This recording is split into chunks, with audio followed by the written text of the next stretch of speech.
Hey, my friends, my name's Aaron Ciotti. Everybody calls me Ciotti. Welcome to Whoop Wednesday. Look at this, yo. Look at that. Orbit the thing that's in the middle that's round to show the whole room.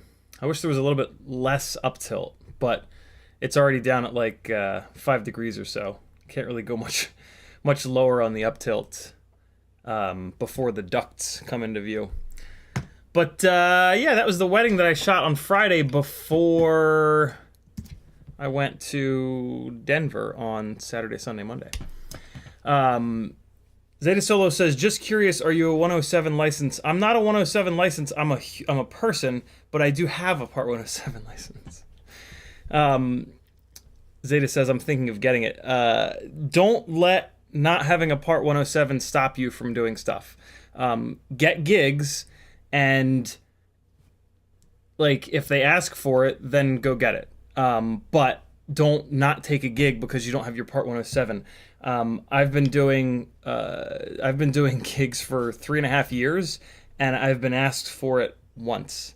And they asked me if I had it. No, I'm sorry, twice. Twice they asked me if I had it, and I said yes, and they said okay. That was it. So don't not take a gig because you don't have it. And in my opinion, make sure that you're going to be able to get gigs before you get it, because it's $175 and you're going to spend at least a couple of days studying. And like, if you get 1 gig and you make like $200 from it and then you blow 175 of that on your 107, that sucks. So yeah, I would say get a bunch of gigs first so that it easily pays for itself, and make sure that you like it. You might not like flying FPV on set. It's a lot of waiting. It's a very specific thing that some people are just not into. So yeah, get yourself some work first, and then get it. Try to get indoor work, because that's fully legal. But yeah, that's my opinion, and I'm sticking to it. In the chat, Hockey Rounds was first, Troy Prelog was next, Ram Donko, Zeta 7 Solo, Polly Shortcuts, Merryman, Frank Nicholas, Douglas Otwell, Northern Tier, Rockcrawler, Polly Shortcuts again, Ram Donko again, Bozadar Rayos, Expander. What's up, everybody? Lead Fingers. Thanks for coming. It is Whoop Wednesday. We are going to play around with PEEK screws today, or peak screws, as most people call them. What does PEEK stand for? PEEK plastic. Let's search for Mitsubishi Peak Material Ketron. Whoa! Holy shit. All right, hold on. Jesus. Polyether ether ketone. Why is there ether? Why is ether in here twice? Polyether ether ketone. Polyether ether ketone, I guess, is what it is. PEEK. It's used in the medical industry, apparently, and it's polyether ether ketone is a colorless organic thermoplastic polymer in the another big P word used in engineering applications. The polymers first developed November 1978, initially brought to the market early 1980s. Imperial Chemical Industries became Vicrex PLC. Interesting. I've heard that it's one of the stronger plastics, and it's used in the medical industry a lot. And I don't know, there's something about it that apparently makes it one of the better, if not the best, plastic choices for installing tiny whoop motors. So we're going to give it a shot here tonight. I'm going to put, so this is the Ultimate Freestyle Tiny Whoop that now has a fresh antenna soldered on with welder holding it down so that hopefully it won't let go again. I put more welder on it this time, so hopefully the antenna will be invincible at this point. So we're going to screw it back together. I will leave the metal screws that are in it, and we'll fly a few batteries here, and then we'll switch it over to the peak screws. We will weigh it before and after, and I'm going to try to crash it a bunch to see if we can break any of them. I'm not going to install 3 peak screws per motor. I'm going to install 2 per motor. The 2 inside screws are going to be peaks, and then the outside screw is going to be metal. When we crash these things, we stress the outside screw the most. So we'll sacrifice a little bit of weight for durability. I've heard that these peak screws, they hold up better than you'd think, but they do break. So I'm just not even going to bother. Like, if they're breaking for other people, they're certainly going to break for me. So I'm absolutely not going to waste any of these on the outside screw hole, because with how hard and often I crashed, it's just not going to hold up. So we'll see what the weight savings is. If it's a half a gram of weight savings, I think it's worth it. Half a gram is actually a lot on a tiny whoop. Think of it this way, right? Tiny whoops weigh about 20 grams. Half a gram is 1/40th of that total weight. So if you blow that up to like a 5-inch rig, 1/40th of 600, even a lightweight 5-inch rig, I have to use a calculator. 600 grams divided by 40 is 15. So it would be as if you saved 15 grams on a 5-inch freestyle rig. And that is not nothing. 15 grams is the difference between like a China Hobbyline battery and a Tattoo R-Line battery. And that's real. Like, that's real weight. 15 grams is definitely going to be noticeable. And it's half a gram all the way on the outside. So if you could, okay, so here's the analogy. 15, 3, 4, 8, so that's almost 4 grams per motor. 4 grams per motor is the difference between a 2207 and a 2306, and that is absolutely noticeable. Like, in terms of the weight on the motors, with the 2306 versus 2207, you gain a bunch of power on the 2207s, but when you snap the rig around really hard, that 3 to 4 gram difference on the ends of the arms, you really do feel it. Rigs on 2207s are just not nearly as alive as rigs on lightweight 2306s. So if there's that same effect on this, technically I might be able to feel it. I'm pretty sure that I won't be able to feel the difference switching to these peak screws, but saving weight is saving weight. It's going to give you runtime. It's going to give you a better power to weight ratio. It's going to help all the things. So I think it's worth it. The biggest question mark to me is going to be how durable they are. If I start breaking them, it's kind of a no-go. But we'll see. There's only one way to find out, and that's to test it. I think all of you guys are going to need to test it for yourselves, unless you know that you don't crash as hard as I do. If you know that, then you're probably going to be good with this. Although it depends. You know, if we start breaking them like tonight, that's an issue. But yeah, we'll dive into it and see what's going on. These are the Betafpv peak screws, which are significantly less expensive. I think I got them from We Bleed. Let's take a look real quick here. So let's just search for PEEK. And okay, yeah, so these are the Betafpv ones. So it's a pack of 20. And it's $8 versus the We Bleed ones, which are probably slightly better quality. It's a pack of 50 for $33.33. If I like these, I will buy a couple of packs of these and then sell them to you guys in sets of... What I want to do is sell them in sets of 2, 4, 6, 8, because 8 of these will do one quad. I really don't think you should do 3 on each motor. So 2, 4, 6, 8, I'll sell them in sets of 8 so that you can do what I'm doing here, replace the inside ones, and that way you don't end up with extras. It is absolutely maddening that Betafpv chose the quantity that they sell them in. Let me just double check it. 2, 4, 6, 8, and then 10, 12, 14, 15. They sell them in a quantity of 15, which is what we just looked at here. This is a 15 quantity, which is exactly enough to not do 2 tiny whoops. You need 16 to do 2 tiny whoops if you're going to put them on the insides only.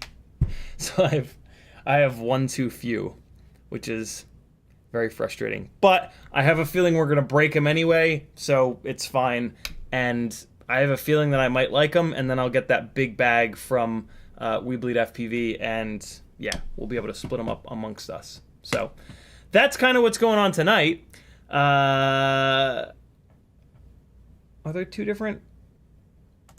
Oh, I see. I see how they have their website set up. So yeah, we're going to play with that tonight. And of course, this is a Q&A live stream, so any questions that you've got, like Zeta 7 Solo's really good 107 question, drop them into the chat. We'll talk about them. Speaking of the chat, Poly Shortcuts, if you want to talk to me directly, all you got to do in the chat is type CiottiFPV. If you do that, it'll light up an orange like this. You can put an @ but you don't have to. As long as you don't put a space between Ciotti and FPV, it'll light up an orange, and I'll know that you're talking to me. If you like this content and you want to support me so that I can keep doing this full time, you can also do a super chat, and I will definitely read that.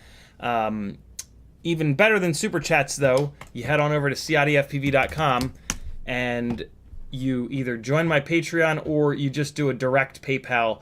And then in the chat here, you type CiottiFPV, check your PayPal. There's a question there for you. A lot of different ways that you can support me. I'm completely crowdfunded from you beautiful people. If you have a couple of extra dollars, let me get them. I'll use them to do more drone stuff and bring you good content here on YouTube. Here's my streaming schedule with a link to YouTube. Patreon, as it says here, helps me out the most. For $3 whole a month, you can hop on board. But for $5 or more, you can get in on some giveaways. And if you ever win a giveaway, it's going to pay for the extra few dollars forever. The giveaways are usually at least $50 worth of stuff. So if you're on the $3 tier or if you're thinking about joining, it's a really cool idea to hop up to the $5 a month tier. You're still getting this content at less than 10 cents an hour. At the $3 a month tier, you're only paying 7.5 cents per hour of content per month from me. Hopefully this is worth that. Get yourself entered into some giveaways. Do the $5 tier for entry into the Tiny Whoop and Toothpick giveaways, $10 a month tier for entry into the Cinewoop and 3-inch micro brushless giveaways. $20 a month is 5-inch giveaways. I do those giveaways on the first Monday of every single month. Over on Etsy, you can get some really fun stickers and some random hardware that'll help you out in your builds. Over on Fiverr, I'll work one-on-one with you, take advantage of 7.5 years of experience, and stop buying parts that catch on fire and waste your time and money. I can also help you fly better, build better, tune better, all kinds of good stuff. Teespring, I got some really fun shirts and random stuff. PayPal if you want to support me directly, but you don't want YouTube to take 30% from your super chats. And then look at all these affiliate links, yo. There are affiliate programs on most websites. If you're doing an order on the internet, use someone's affiliate link. I have them for We Bleed, Newbie Drone, FPV Cycle, Amazon, Get FPV, Oh My God, Brain 3D, HD0, Flywoo, Emacs, Banggood, Camera Butter, and AliExpress. And then there's a bunch of other fun links down the bottom here that might make you laugh. That's my deal, yo. That's what I do. I've still got a set of Newbie Drone 802 27,000 kV motors for sale. I'm still looking for the 4-port version of this Lumineer Paraguard. Ask your friends if they've got a white balance board. It's the only white balance board. If they do have a white one, ask them how many ports it's got, and I will make them an offer they can't refuse. I've got a AOS Cine 35 for sale, never built, 2 extra plates, top and bottom. And then I've got a bunch of random stuff in this bag for sale as well. Axis flying box, I don't even know if you can get them anymore. That'll allow you to hook up your DJI goggles to like a monitor or a screen or a TV truck. Some other random stuff in here. Some TPU stuff. Little Hero 6-7 Ethics face hugger thing. It's apparently like impossible to find nowadays. Betafpv canopy and VTX. The MO1. Some little batteries with some little 2S batteries with only 2S leads on them. 2S balance lead. That's the only lead that's on there.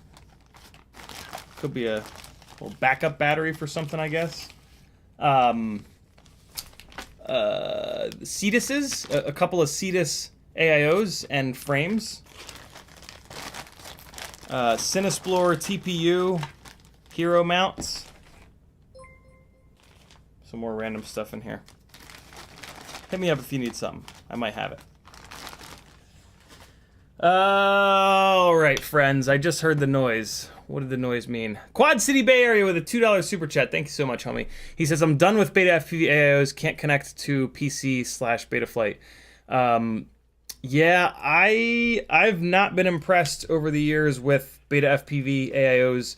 A lot of the racers have really good luck with the current cross-style one, so I know they're not too bad, but yeah, I tend to as unbelievable as it sounds, I've had much better luck with HappyModel, and I tend to stick with HappyModel stuff.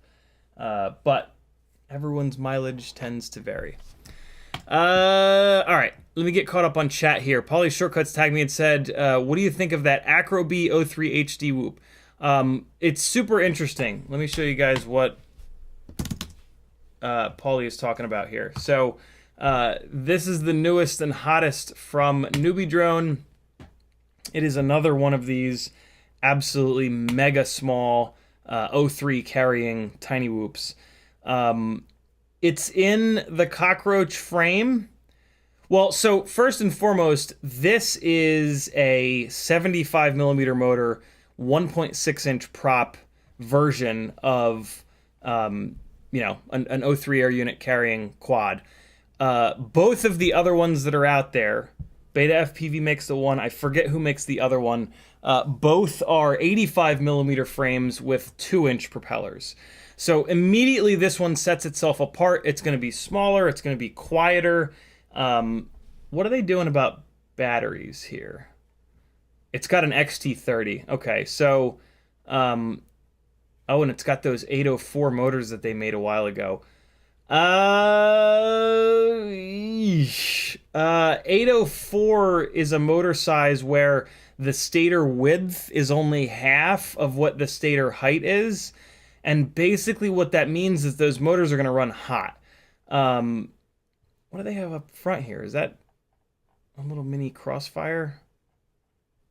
What are they building this with? What's the ELRS 2.4? Okay, no, that's just a black ELRS antenna, I guess.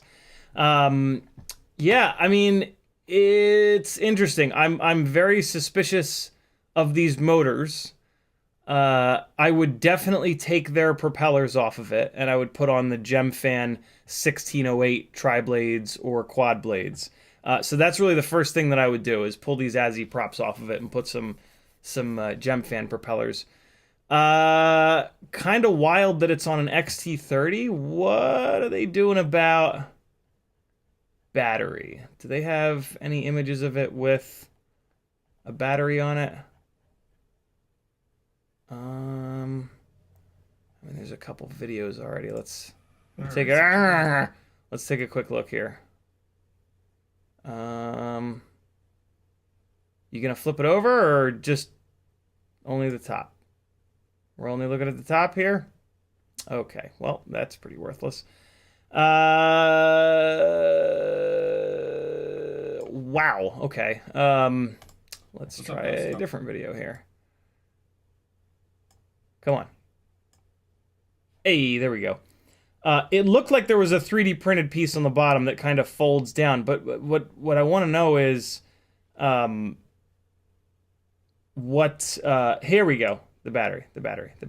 What battery is it set up for? Let me mute it. And okay, so that looks like a 2S450. That looks almost exactly like a 2S450. So, yeah. Is that them putting it on there? Yeah. Okay, so it is a TPU printed little, just a couple of little loops there. That's totally fine. Nothing wrong with that at all. And yeah, I can see that it says 450 on it. So it's set up for a 2S450.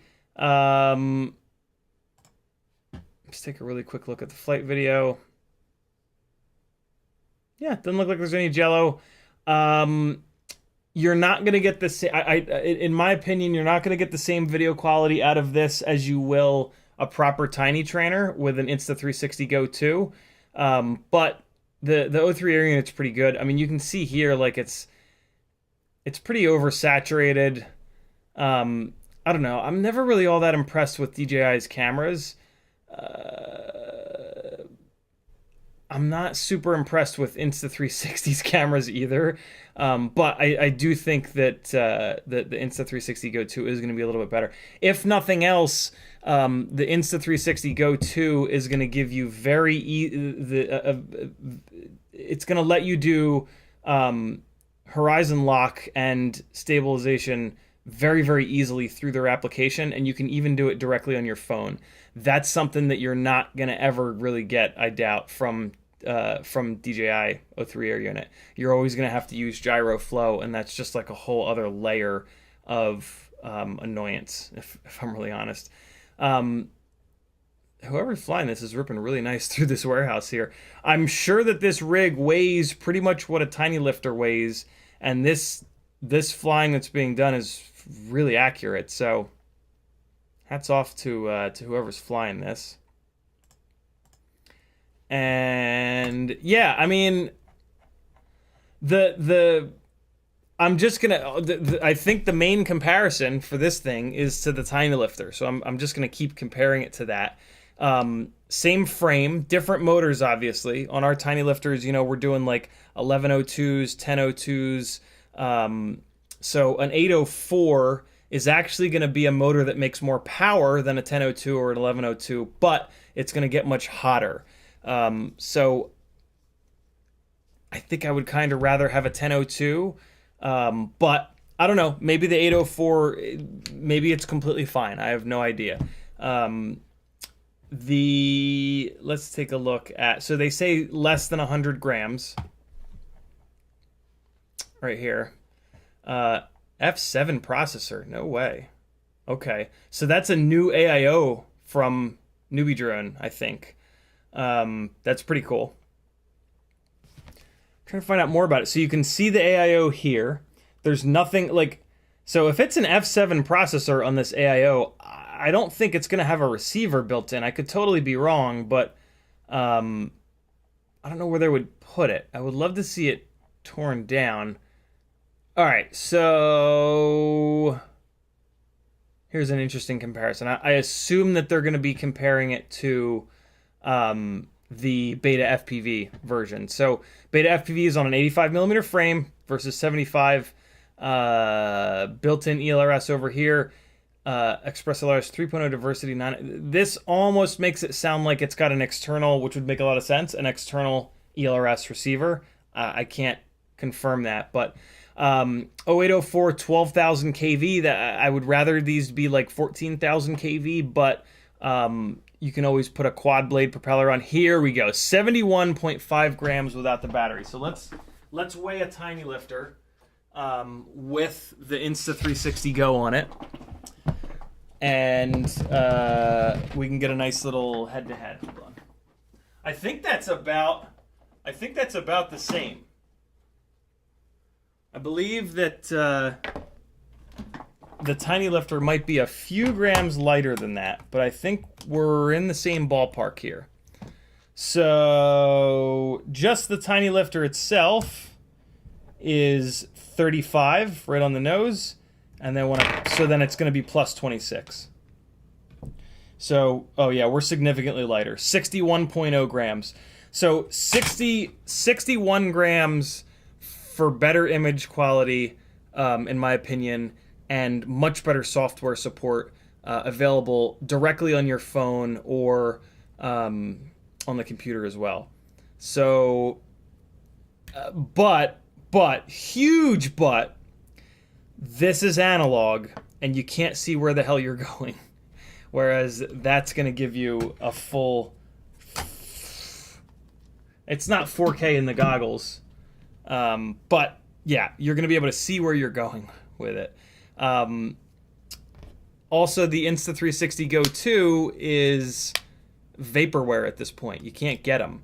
And if you were to do the Tiny Lifter build with an Insta360 Go 3, it would gain 10 grams, which is a lot. That would put it at the same weight as this guy. It would actually make it heavier than this. Skip Disco, thank you for the super chat. Let me finish my thought here, and I'll see what you had to say.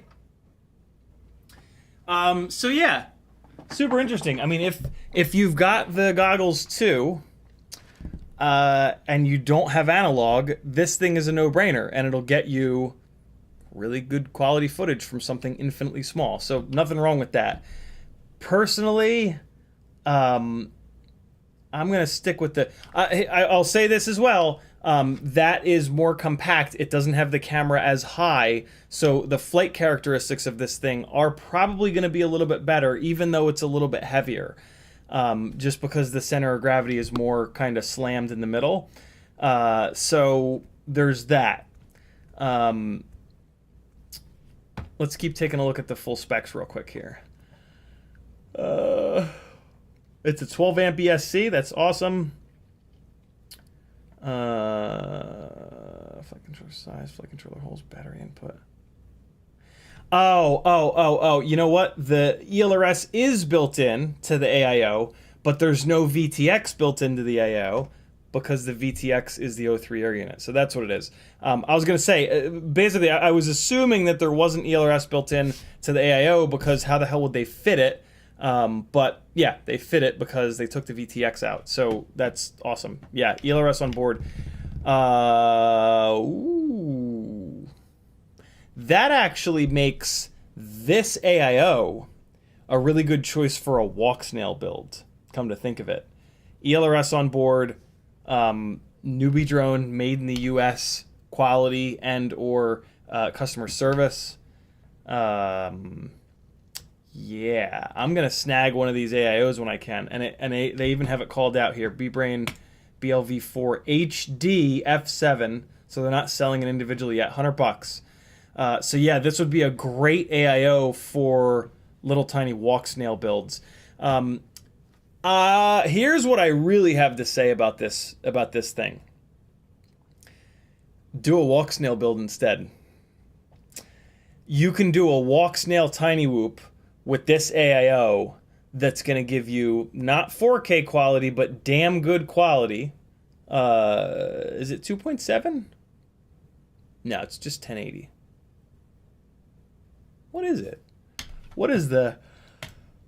It's 1080. Yeah, so you'll get 1080, but you'll save a ton of weight. You can do a really, really, really lightweight tiny whoop build with this, down all the way probably to 65 millimeter. So yeah, I think that's what I would do with this AIO. It's got internal black box, 16 megs. That's awesome. It'll take 2S. It actually specifically calls for 2S, so it doesn't look like it'll run on 1S. That's a bit of a deal breaker there. Okay, so never mind. This AIO, it would appear, is designed for 2S only. If it'll work on 1S, it could be really interesting. It's got a BMI 270 gyro. That's fantastic. Yeah, we'll see. We'll see. If there's a way to fire it up on 1S, it could be a great choice for a walk snail build. If it's 2S only, I don't really see a point. The whole point to doing walk snail as your HD system is that you keep the weight really low.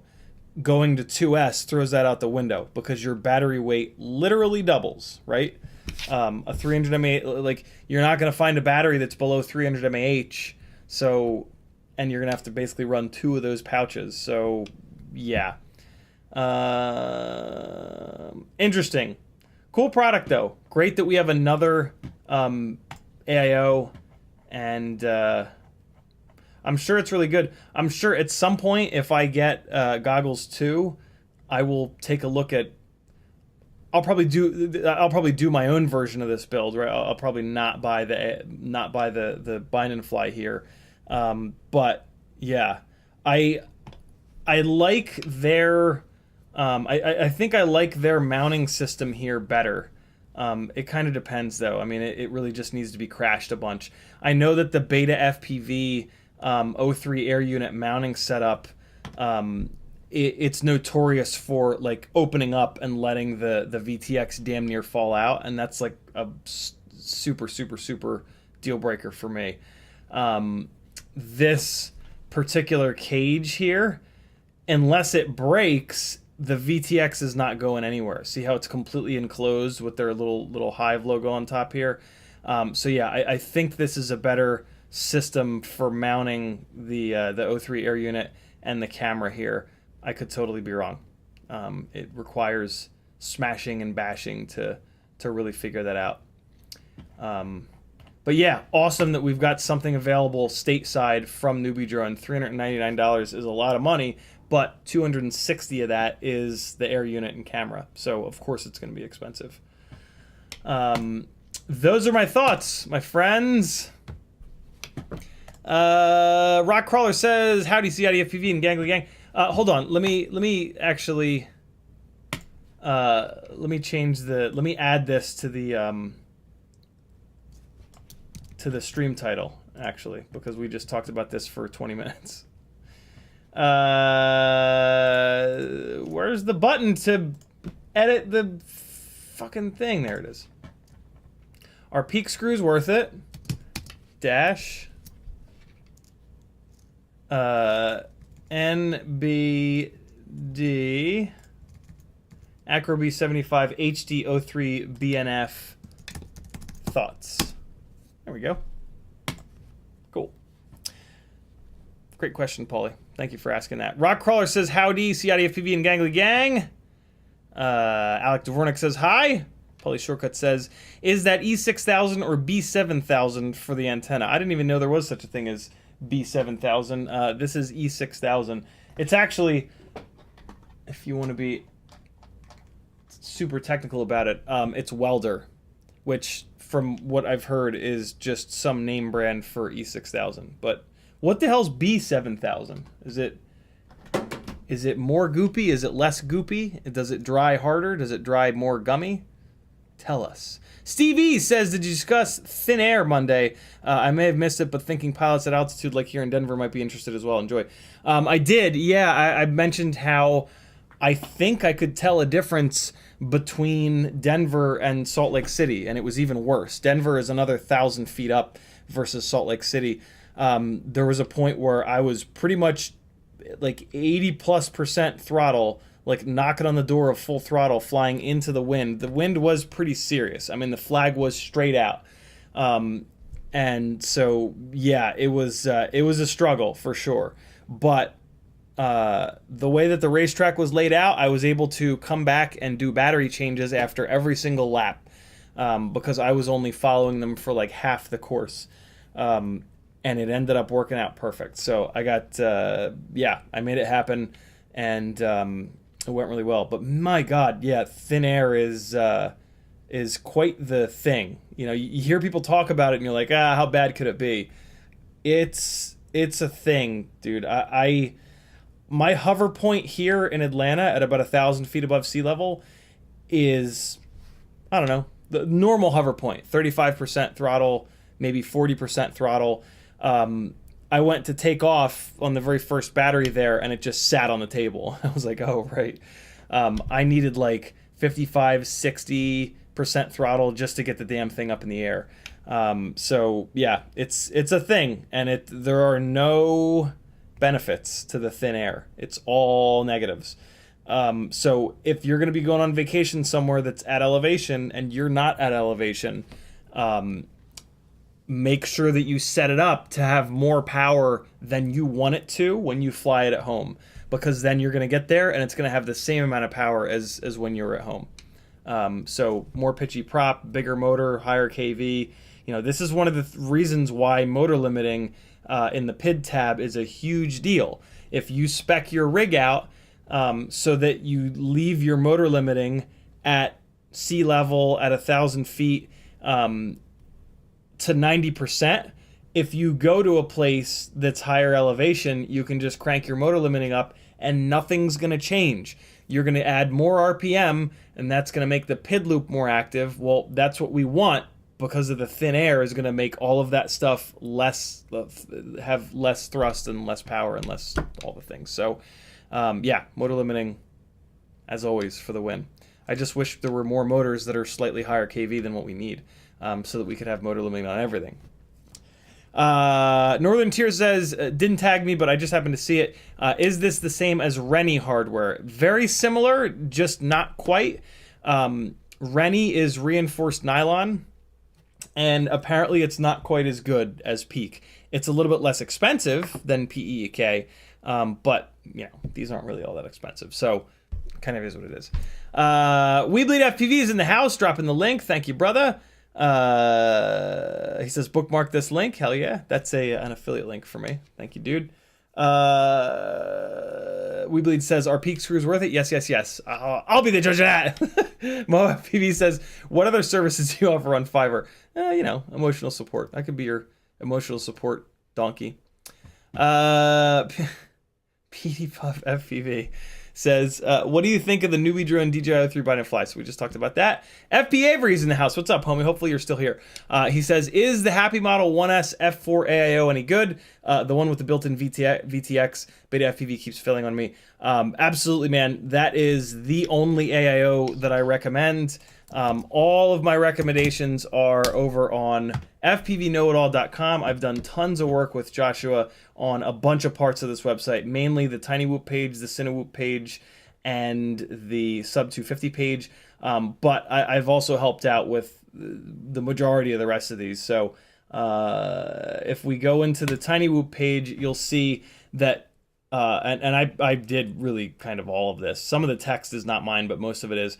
All of the, so the very first most recommended bind and fly is the Modulus 6 HappyModel 65mm with the ELRS receiver built in, and that's got that same AIO that you're talking about. And then if you look at all of these builds, which are, you know, really what I've focused on for the last, Christ, 2, 3, 4, 5 years, all of these builds recommend that you get that same HappyModel Modulus 6 because it comes with that AIO. It also comes with the lightest and most durable canopy, the camera that works in that canopy, a half-decent set of motors. The frame sucks, you're going to switch that out.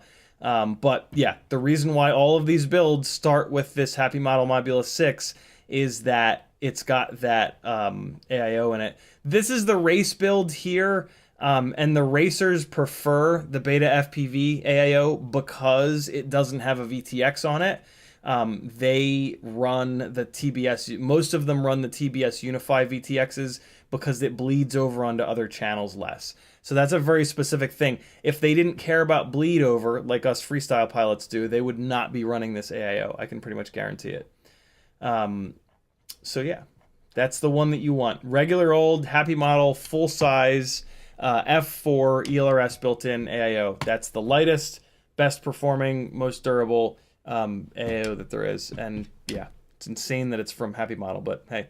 Skip Disco's channel with a $10 super chat. Thank you so much, brother. He says, appreciate your content. Thanks. I have a Betafpv AIO with the ICM 2689 gyro. Shows in Betaflight, but model shows no yaw input. Any fix happened concurrent with Betaflight 4.4 upgrade. Didn't fix when rolled it back. Thanks. Get in touch with Betafpv and explain that situation. It sounds like they've got some sort of a specific hex that works with that gyro.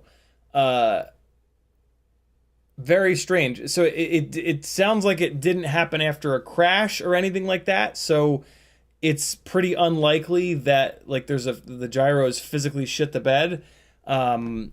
And yeah, so also this brings up a really good point.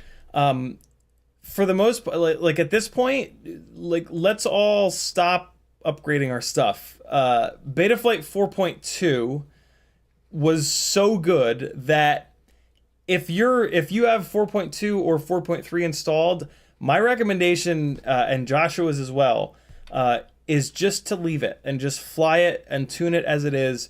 Between 4.2 and 4.3, there was a little bit of an improvement in flight quality. From 4.3 to 4.4, though, there's kind of nothing in there that's going to make it fly any better unless you've got GPS.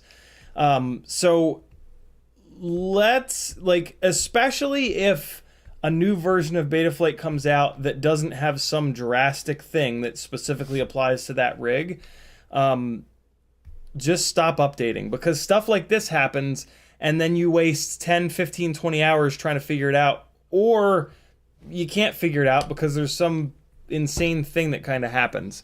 I know that we all want to run the newest version of stuff, but just keep in mind that 99% of the time, if you're on 4.2 or later, there really is no reason to update. You're not going to get a noticeable improvement in flight quality. And yeah, I mean, they've really made all of the big improvements that they can. Now the improvements are going to be pretty subtle and pretty small. So you're introducing the possibility for something like this where you brick the whole damn thing. I mean, it shouldn't be bricked. There's nothing about updating that should brick, unless Betaflight screws up and releases a hex that's no good. But yeah, think before you update, and just mainly think like, is there something really exciting or really important in this upgrade? If not, just leave it alone, because yeah, it works. It's working at the moment. So But yeah, Skip, I wish I had a better answer for you. I've not heard of this from anyone. I've not heard of anybody flashing to 4.4 and the gyro disappearing. But that, like, going to a standard, I mean, you could have also not picked the right target, I guess. So I would confirm with Betafpv what target. But I mean, usually you just hit that auto target picker and you're good to go. So double check that, make sure that, although now it's kind of screwed, but if you didn't use the auto target picker, then the wrong target was probably in there. And that would explain this happening. If you did have the right target, though, this sort of behavior is fairly common when a manufacturer makes a specific hex and then you don't use that specific hex. So I would get in touch with Betafpv and just say exactly what you did here. Add even more info. Tell them as much as you possibly can, and then that's going to help them troubleshoot it. And hopefully they've got some kind of a specific hex that is going to fix this problem. And then you just flash local firmware with that hex and you're back up. We Bleed FPV dropping a sneak peek link. Oh, damn. Betafpv BT 3.0 connectors. Okay. That's interesting. I'm pretty happy with BT 2.0 connectors, and they're on everything, so I will be pretty resistant to switch over to BT 3.0, unless somebody shows that there's like a really big improvement. Interesting timing.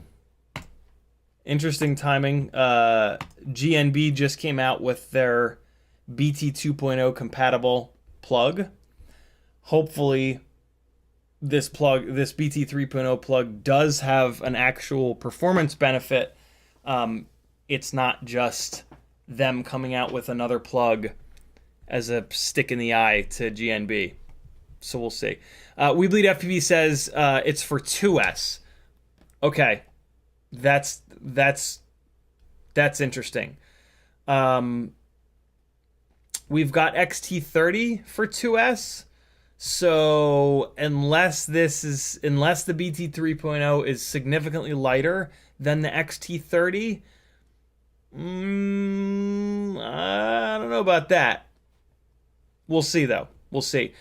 It probably will be. It'll probably be lighter. It'll probably be smaller. XT30s work all the way up to 4S, even 5S technically. I mean, shit, they technically work all the way up to 6S, but you're typically going to put them on 4S, 3S. So what's interesting is, like, on 2S, an XT30 is overkill. And on a really light build, if the BT 3.0 is 2 grams, it's not going to be 2 grams lighter. It's going to be 1 gram to 1.5 grams lighter, which is not nothing. It's not that much. But we'll see. We'll see how much lighter it is. Let me see if I have a set of XT30s here that I can weigh. I don't actually know offhand what a set of XT30s weighs. Let's take a quick look. Yeah, I have one right here. So XT30 on the quad side, it is 0.9 grams. So the male and female are only 1.7 grams together. So I doubt that a BT 3.0 is going to be even a full gram lighter. XT30 is established. It works. It's on tons of batteries that are out there. I don't know about this BT 3.0 thing. Like I said, if it's not significantly lighter, I'll stick with XT30. But we'll find out soon enough. Another option, yo. Another thing to dilute the well. Maybe not. I don't know. We'll see. We'll see. Maybe it's great. Stevie says, thanks, brother. Yes, all negative in terms of performance. Props and PIDs. Hell yeah. Skip Disco says, thanks much for the answer. I was doing the 4.4 based on wanting to use ELRS 3. Fair enough. That right there, well, kind of. ELRS, from what I've seen, ELRS 3.0 doesn't really have anything like super incredible versus 2.5. But like, if you've got a bunch of quads that are all on ELRS 3.0 and you're updating so that you don't have to have two different modules, one with 2.5, one with 3.0, done, right? Like, that's a perfectly good reason to upgrade, and Betafpv needs to help you out. Like, as long as you pick the right target, you didn't do anything wrong. Like, the manufacturers need to be designing things that are able to be upgraded. But most people just upgrade for the sake of upgrading, update for the sake of updating, and don't do that. Don't do that. Have a reason to update. Most people don't. Most people think that updating will get them an improvement in flight performance, and in most cases it does not. So yeah. So I could use my new transmitter. Yep. That's a perfectly valid reason to update, brother. Betafpv needs to make that right. It doesn't sound like you did anything wrong. Cool. All caught up. Let's start working on this quad. First thing we need to do is... Oh, I forgot. Oh, damn it. Really, Streamlabs? The Stream Deck is still broken. Oh, fart bags. Come on, yo. Fix this shit, man. Hold on, guys. This is super annoying. I need the Stream Deck to work. Like, I have to reset it real quick here. Oh my god. What the hell is the software that this stupid thing runs on? I got it. It's just called Stream Deck. Okay, there we go. There we go. Okay, it's back. Yeah, they need to fix this shit. This is super annoying. Let me try one thing real quick. Library. It's in pictures. Stream shit. There it is. Let's try that. Nope. Breaks it. Yeah. Come on, Elgato. Get your shit straightened out. For Christ's sakes. Get your shit in a sock. It's a weird thing to say out loud. Here we go. Villager says, my most recent Radiomaster RX came with ELRS 3 and went straight into bind mode. Is that a good thing? It's a good thing. Well, sort of. This is one of the big problems with ELRS. It's hard to use. And even people that are pretty experienced have issues with it. Like me. So yeah, I really wish that they would spend a bunch of time on making it a little bit more usable, because it's generating tons and tons and tons of unneeded work from everyone. Like, it's great that the link works so well. Kenny Kobe says, does ELRS mess with the motors? It does not. It's great that it works so well, but man, is it a nightmare sometimes. Every once in a while, it's not an issue, but that's not the norm, unfortunately. The norm is that it takes 2 or 3 days to bind, because it just, it's just a complete confusing mess. So fingers crossed that the devs will spend a bunch of time figuring out how the hell to make it so that it works every time, and so that it's somewhat simple, because right now it is neither one of those things, and it's making a lot of people bang their heads against the wall. And, like, you know, FPV is already difficult enough. The last thing we need to do is make it even more difficult. I guess it keeps a lot of people out of the hobby, which you could argue is, you know, it keeps the people that can't hack it out of the hobby. But, you know, that's not a great thing. All said and done. we joke that you know, it's not the end of the world because like, oh, those people are not the people that we want in this hobby. Well, I don't know about that. Not, you know, all those people aren't horrible, right? But I digress. I'm just patiently waiting for Logitech's horrible software to launch. You know. There it is. Now the bench cam will not look like it's being filmed on a vegetable.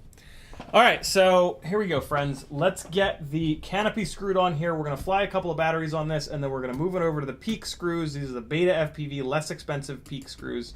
And then we're going to see if I can feel a difference. I can't possibly imagine that I will, but stranger things have happened. So this rig is now fully repaired, and it's on a nice clear canopy.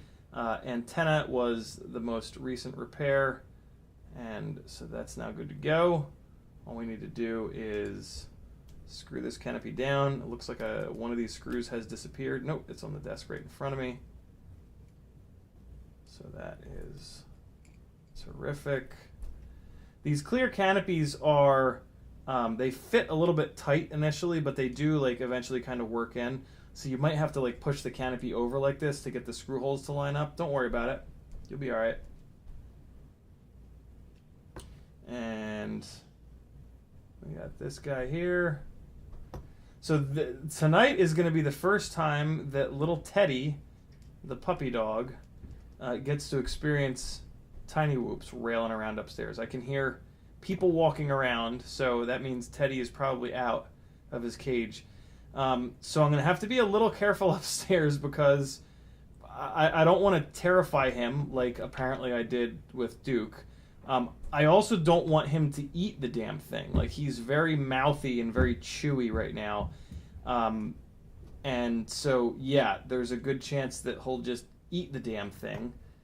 And, you know, I don't want a lipo exploding in his mouth or anything like that. And I also don't want him to destroy the Ultimate Freestyle Tiny Whoop, because this has an AIO on it with a gyro that we can't get anymore. So I'm going to be a little backed off when I'm flying upstairs, but that's okay because we're gonna fucking rip when we're down here.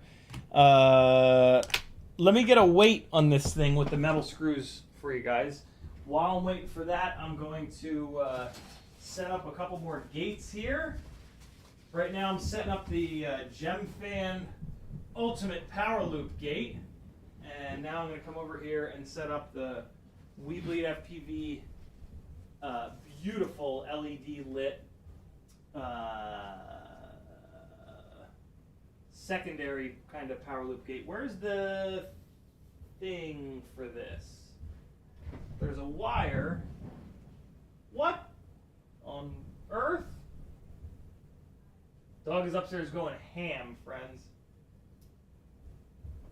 HAAM.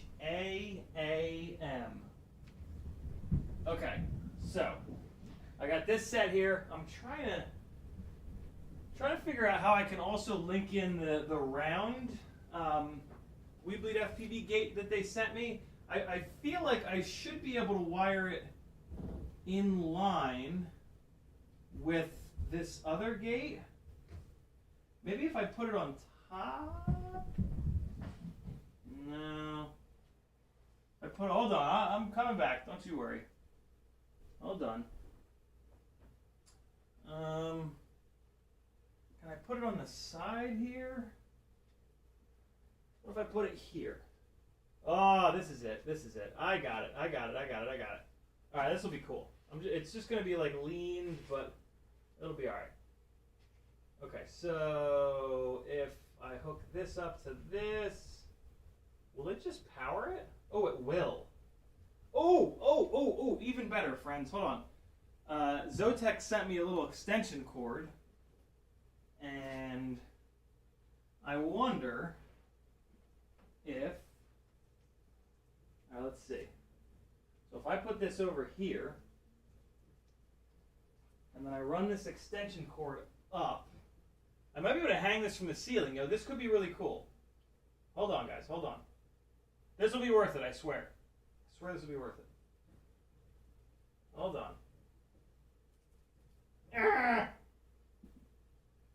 All right, let's see. Is it long enough? Will it be long enough? That's the question. Not even close. Not even close. But maybe. Maybe. Let's see. All right, I put that there. And then... Oh, it's so close to being long enough. Oh my god. Oh my god. Hold on. Hold on. Maybe I'll do another... Ooh! Ooh! You guys are going to love this. You guys are going to love this. You guys are going to love my nuts. You're going to love them. Alright, we're almost there. We're almost there. Hold on. So this guy... Oh shit, it is long enough. But then there's this big, ugly cable going straight up. So instead of doing that, what I'm going to do, I'm going to put this here. Yeah, I got it. Almost there. Almost there, friends.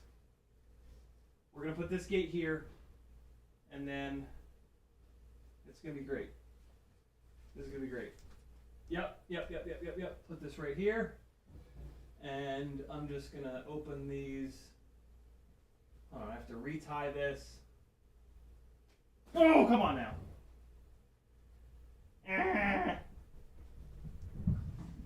I just have to loosen up this knot here. And then we're going to have, man, this side of the room is going to be nuts.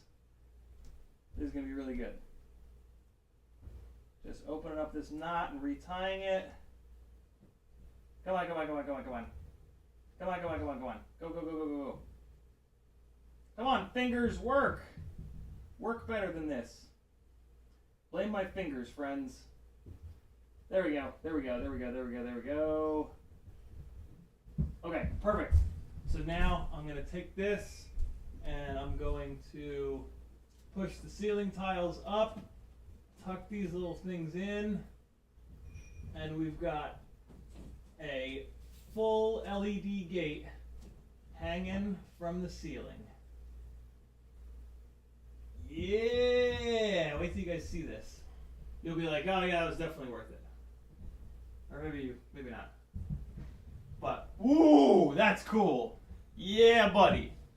Yeah. There's just like one kind of ugly cord that's headed up that way. But should be okay. We'll see. If I start like smacking into that cord all the time, we will figure something out here. Okay.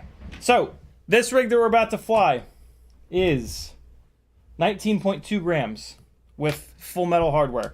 Let's fly a few batteries, get kind of like dialed in a little bit, and then we'll start screwing around with stuff. I'm going to fly half freshly charged batteries, half batteries that have been sitting for a few days. I'm going to start with the batteries that have been sitting for a few days. A couple of them are absolutely brand new, so even though they've been sitting for a few days, they're probably going to perform about as good as the batteries that have been cycled a bunch of times. First two batteries I'm going to fly, though, are going to be the worst. These are batteries that have been sitting for a few days, and they're the blue ones that are... Okay, there's no battery in here. That ain't going to work.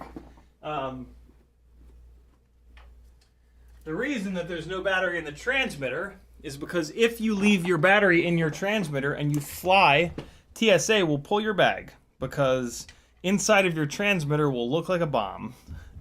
Lithium shows up very dense under the machine, and yeah, they tend to pull your bag. So if you're going to be flying with your FPV stuff, always make sure that you pull every single battery out. I'm talking GoPro batteries, transmitter batteries, goggle batteries, everything. And you're going to put them into the bucket. I leave them in a little LiPo Kevlar case, and then sometimes they'll pull those LiPo Kevlar cases, but it's so much easier than them pulling your entire bag and tossing your entire bag all over the damn place. So do it, yo. Wow, so the throttle timer was on 20 minutes, and I reset that a couple of times. Tommy B is still scared of ELRS. CiottiFPV is not making it easier. It's arguably worth it. That's what I'll say. It's good that you're scared of it. I mean, don't be scared of it per se. Like, it's not that bad, but it is annoying. That's for damn sure. All right, so I'm gonna leave the OSD on for you fun folks, and yeah. So here's what I just did. Check it out. Look at that, yo. So they're all wired in together with this ugly wire here, which comes down there. Crash prevention saving me there. Oh God! There's that wire. What could I do to hide that wire? I don't think I could do anything to hide that wire. Oh, the drum set ate me. All right, cool. So this feels... Uh-oh. This feels very normal. Okay. This flying is very normal. Lots of crashes. Yeah, this is now on the current generation Runcam Nano 3. Oh my God, I'm quite out of practice on tiny whoops. Let's just try not to get frustrated. Alright, let's get dialed in here. Ah! Why you do me like this?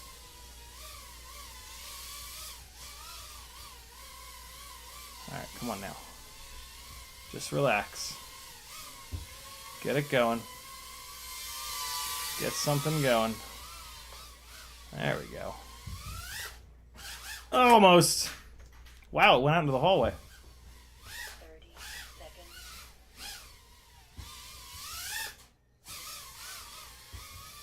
Hup! Hey, right into the gate. Oh my God! What? I thought that maybe it would move for me. I guess. Uh-oh, that's on the couch. I might be taking a walk on this one. Nope, we good.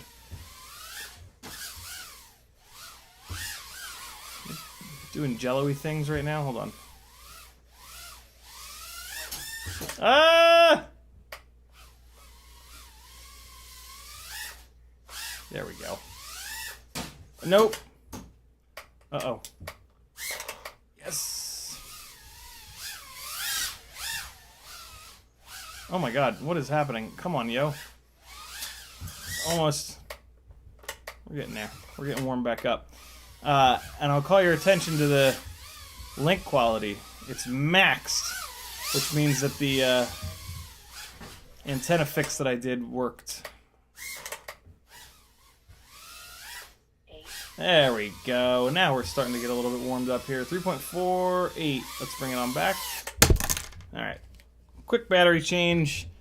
And let's keep getting warmed up here. This next battery, I'm going to go upstairs and we'll see how the new Doogie reacts to a tiny whoop. Fingers are crossed. Here we go. I hear him up there barking. Man, he never barks. I bet you he barks at this. Here we go, yo. What's with that interference? 5, Okay. 3, Oh my goodness. Oh, that's hot. 2, Ah.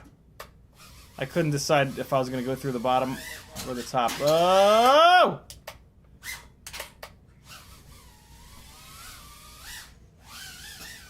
Nope. Oh, that would have been hot. All right, let's see.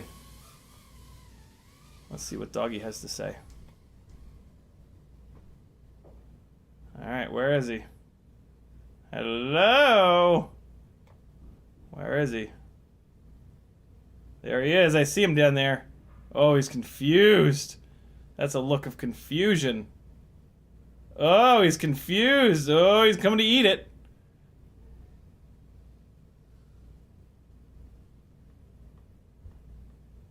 Oh, he's coming to eat it.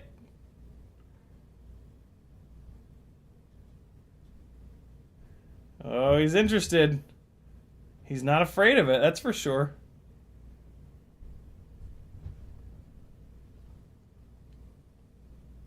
Kinda wish he was afraid of it.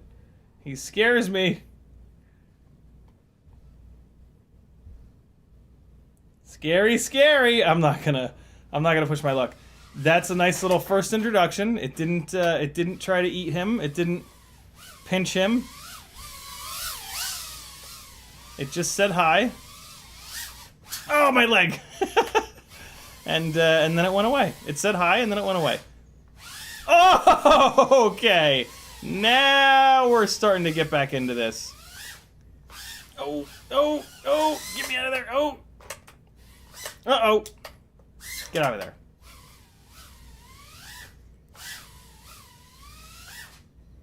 Oh, boo. Uh-oh, I'm inside the lamp. Uh-oh. Yep. Okay, good to go. Made it happen. Backwards. Yep. All the way through. Oh, my goodness. Ah, fart. All right, this battery's... Oh, no, no, no. Don't. No, no. Don't make me get up. I don't want to get up. Please, no. Oh, come on. No. I just don't want to. I'm so lazy. Please support my laziness. Getting up. So, okay. Little teddy boy did all right. Man, he was coming after it though. I think he's gonna try to eat it. Who in chat has dogs that eat their quads? Is it just like if you crash they eat it and that's that, or like what's the deal there? All right, this is now an absolutely fresh battery that's been charged for a few days, which is not great, but absolutely fresh battery. Let's see how this is. Let's see how this is. Whoa! It just got upset. Oh, wow. Yeah, okay.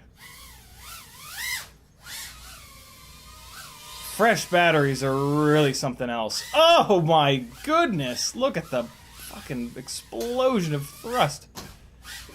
I'm up in the ceiling tiles. Good lord. Yeah, okay, so there's the first time I hit the wire.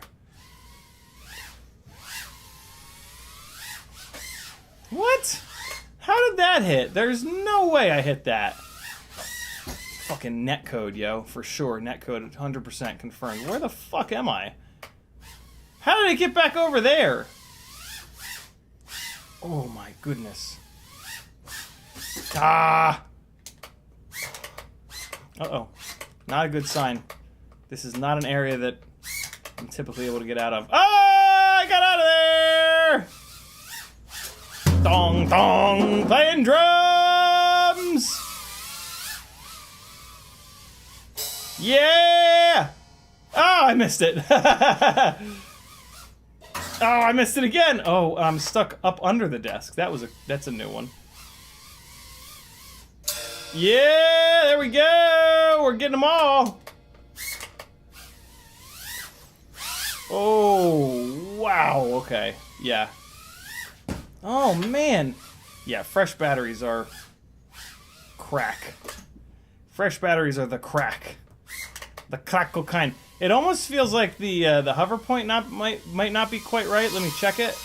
39, 40, 37, 38, 39. Uh-oh. Oh my god, that's a studio light. Don't do it! Don't eat my toes! It's fine. 38, 37, 36, 36, 37, 38. Alright, let me check it. Let me check the midpoint. We're gonna go to rates. And it's gonna be throttle expo, throttle mid 38. Nope, that's perfect. Telemetry lost. Come on now. What? Don't lose the receiver link. Oh my goodness. Ah! Oh, that's jammed. There's no way in hell it's coming out. The walk of shame!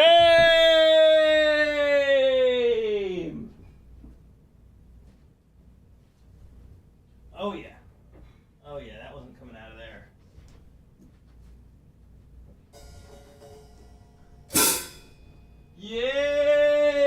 What you know about that?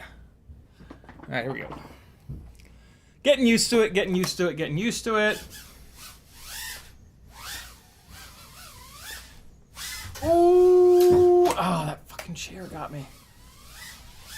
Oh no! Stop it! Come on.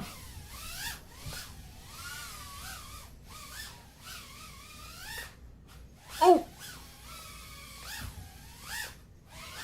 Ah, tried to dive down in there, didn't quite get it. Ah!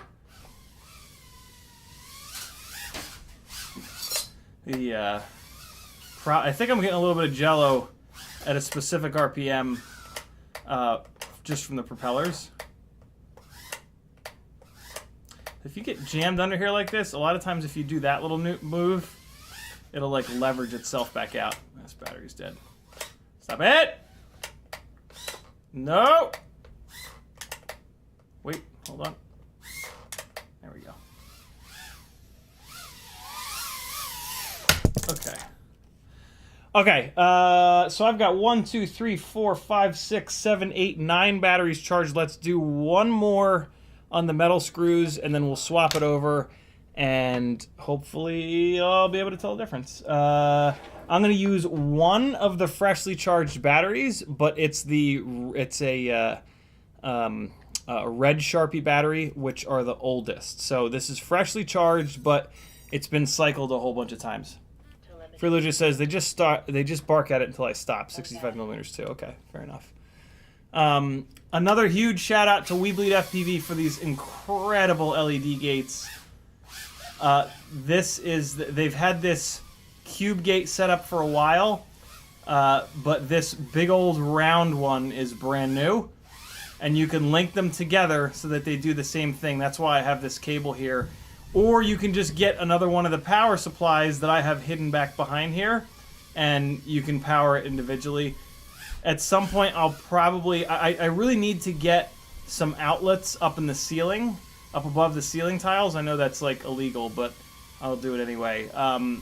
And, yeah, when I do that, I'll put a separate power supply up there for it so that there's not this wire hanging down. Although it is really cool to have these two things linked together. Oh, fart. But, yeah, this wire is going to drive me fucking ballistic. Oh, my goodness! Get in there, motherfuckers! What you know about that? Ah! Come on now. Do me like that. Bar cart gap. Oh! So smooth on that.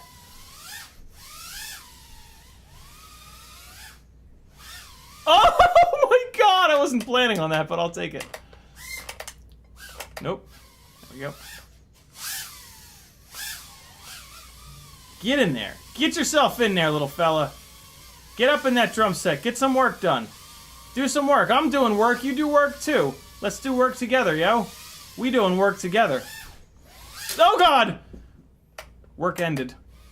We went on a lunch break for that one. Yeah!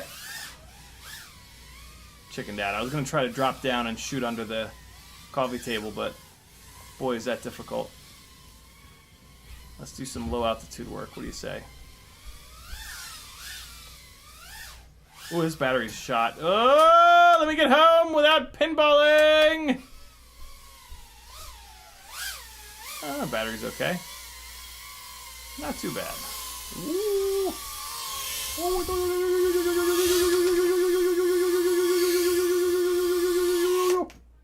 Oh. Hey, look, that's an AOS Cine 3.5 that's for sale. With an extra top and bottom plate. All right, yo. Here we go. Let's see if peak screws will make this legitimately lighter. I'm somewhat dialed in right now, and I should be able to swap over to the peak screws pretty quickly, so I won't lose my mojo here. And then I'm gonna just put a bunch of batteries through these because I want to beat them to see if they hold up or if they break.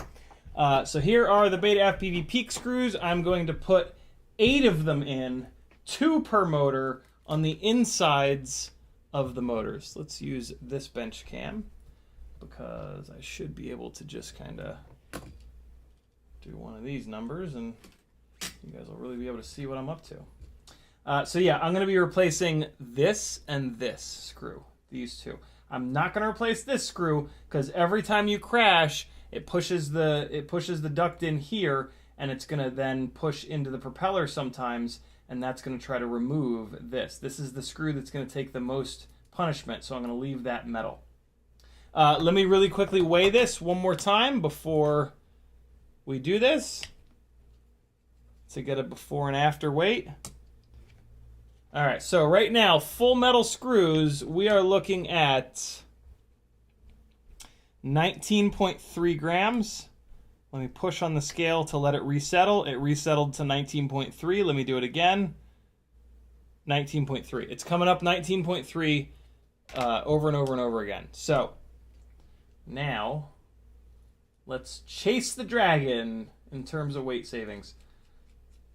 And what I'm not going to do is try to weigh these metal screws because the scale is just not accurate enough to weigh something this lightweight. I mean, I guess I could technically try to weigh all 8 of them, but I'm not going to do that. We're just going to weigh the entire rig because really that's all I care about. Getting into the 0.015 stuff is kind of silly, and this is also a great time to remove some hair. Maybe if I can get a grip on it. There we go.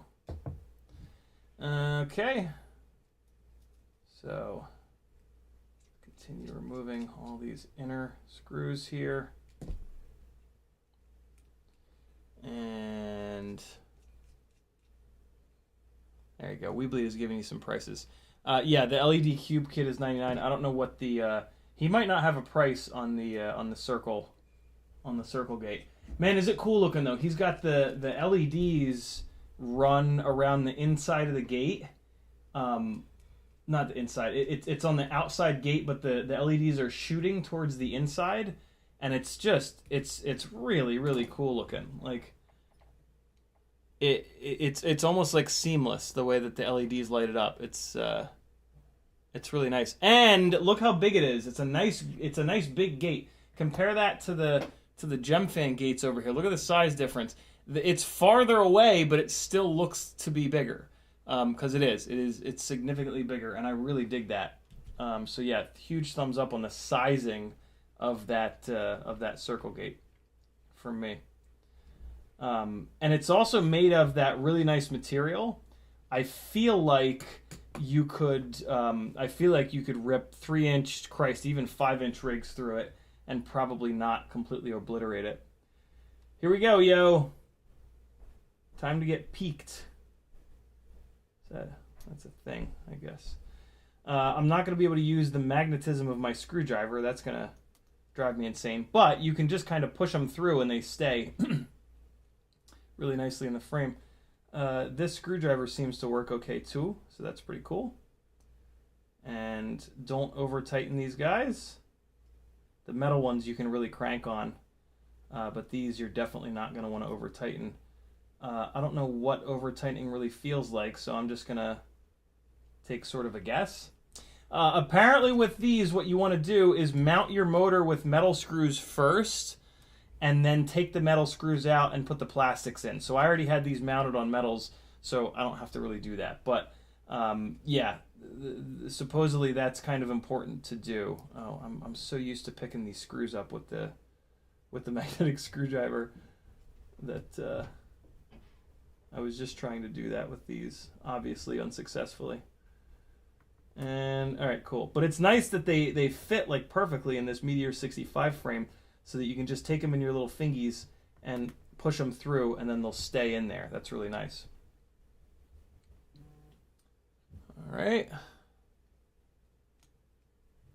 So yeah, you're just gonna really want to pay attention when you're screwing these in, to not over tighten them. And I mean, for all I know, I might be over tightening these. I don't really have a gauge. At some point, I'll probably strip one out, and then I'll have some sort of a gauge as to what is too tight. But they're giving me some good feedback. Like I can feel them start to bind up when I'm assuming that they're tight. Hopefully that what I'm feeling is not me ripping all the threads off of them. Totally could be, but you know, this is why we test. And admittedly, this is a little bit fiddly, but we'll get there. And like once you have them in the frame, if you have to pull the motors off, just don't unscrew them all the way, and they'll just kind of stay in the frame. So it'll only be a pain this first time. So tighten, tighten, tighten, tighten. Now I can feel it bind up. And also, like the Phillips head screwdriver is going to try to pop up and off because Phillips head is the stupidest thing in the entire earth. So yeah, you'll notice it pretty good. You'll notice it pretty easily is what I meant to say. All right, 3 down, 1 to go. Also trying to not strip the Phillips head part out of these. This screwdriver that I'm using is probably a little bit too small, to be honest. The Phillips head part of these peak screws is not as tight of a cross as the metal screws that we get with all of our motors and frames and binding flies. So can you see that? Let's see if we can get it to focus here.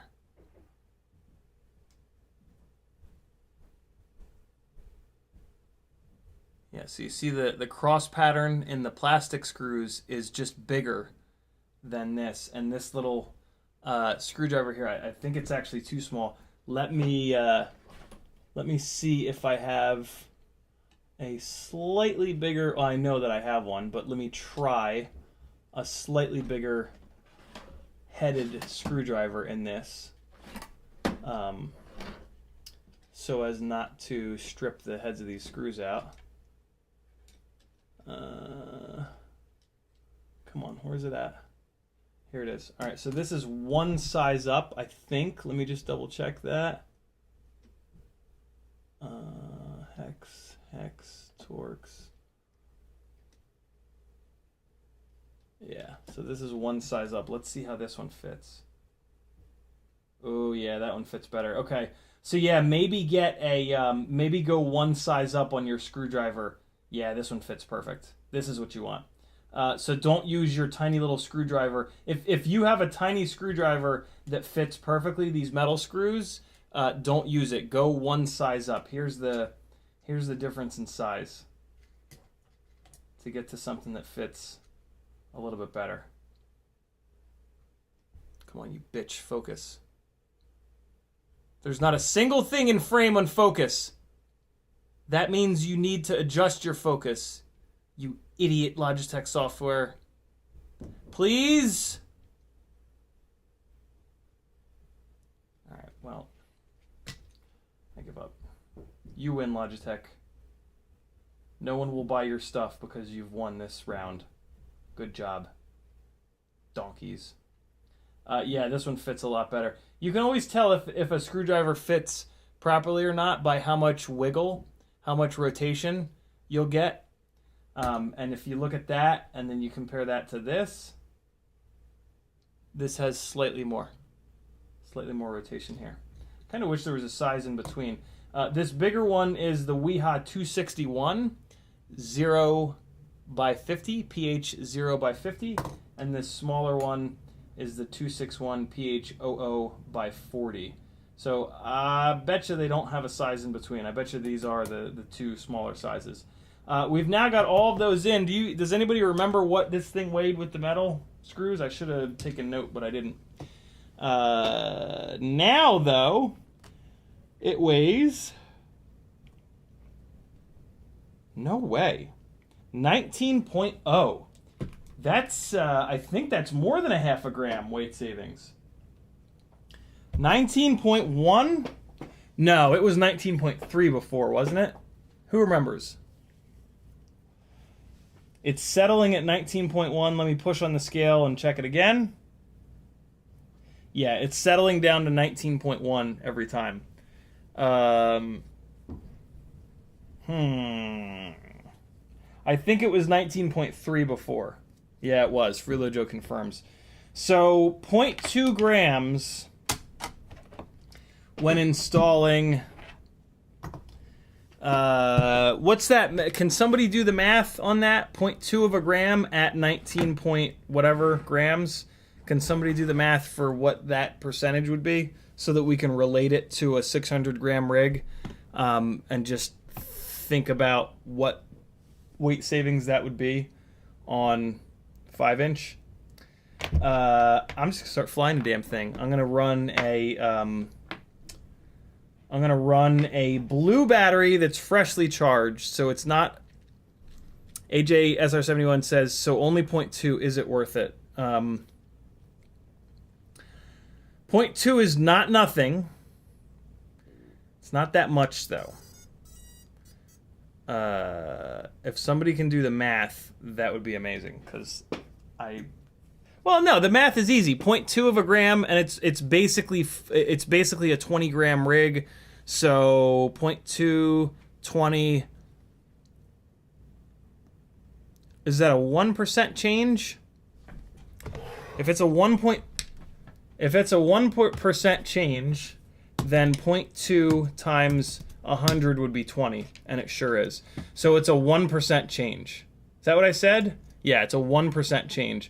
So on a 600 gram rig times 0.01, it's a 6 gram difference.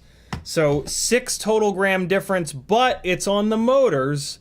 So 6 divided by 4 is 1.8. That's not nothing. 1.8 grams less per motor.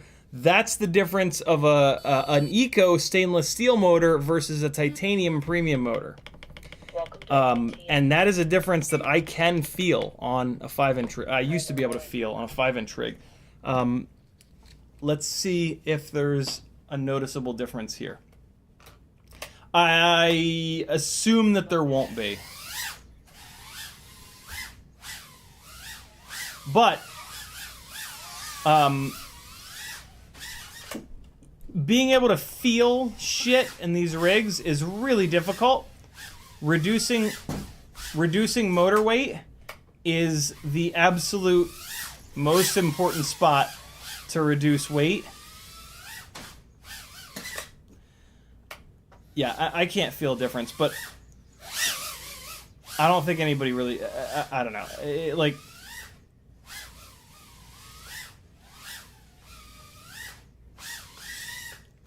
I certainly am hitting some shit right now, though.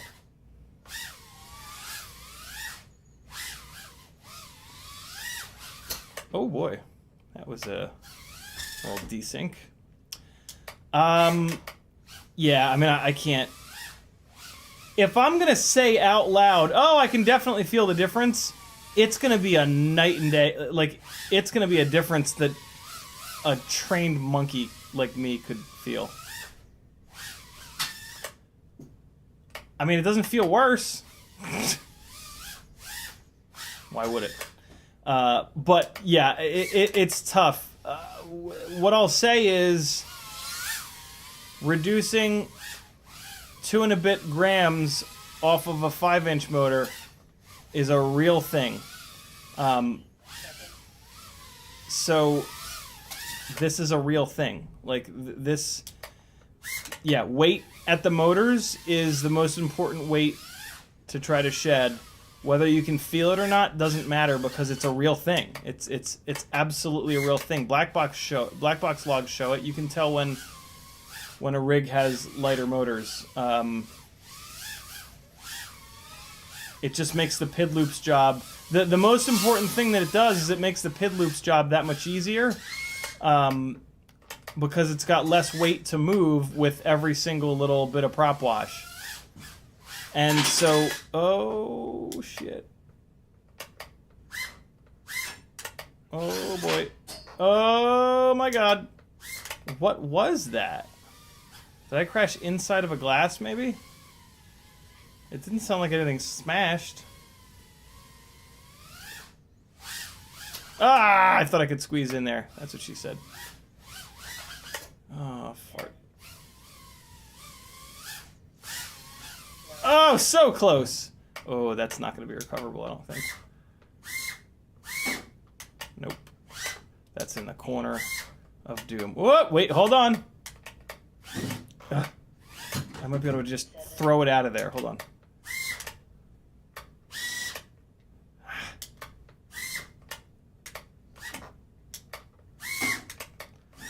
No, it's in the corner. It's in the corner.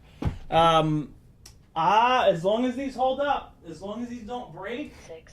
I'm going to put these on everything. It's not about the all-up weight change. It's about the motor weight change. And you can, if you really want to feel that, just go from 802s to 702s. That's going to give you like a drastic example of how much reducing motor weight really does. 4. This is not going to be as drastic, but after you do the initial motor weight change, like you're kind of done, right? Like this is damn near free performance for the PID loop. And just for like these sharp moves, like when you do these really sharp moves, the motors have a huge job to do, accelerating the corners of the rig. Let's keep going. Let's keep going. Because we need to really stress these out. If the dog gets put away, I will fly hard upstairs and we can really stress these things out. Let me use one of these gold batteries. These are the brand new ones. Let's see how it is with this. It's probably going to be nutty. Because they're absolutely brand new. First cycle. It has been charged for a few days, so amazingly, this battery will be even more nutty. Jesus. Ah! Look at this gate, man. Look at this big, beautiful gate.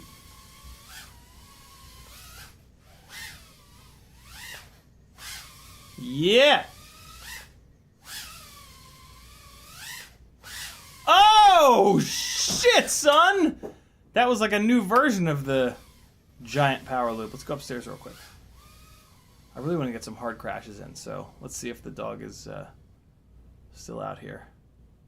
Oh, there he is. There's the little monster. There's the little monster. What's he going to do? Is he going to charge it? Oh, he's going to charge it. He's very curious about it. He's not like freaking out and jumping for it or anything yet. See how he's hanging on the couch?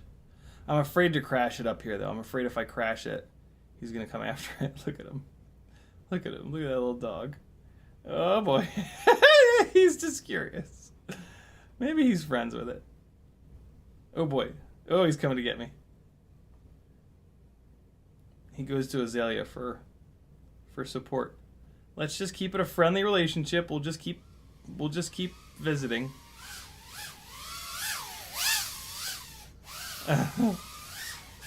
Ah, fart. I don't know why I just disarmed. That was weak sauce. Does anybody say weak sauce anymore? Just us old people? Okay, great. Stop it, stop it! Oh my goodness! Just didn't have quite the momentum for that.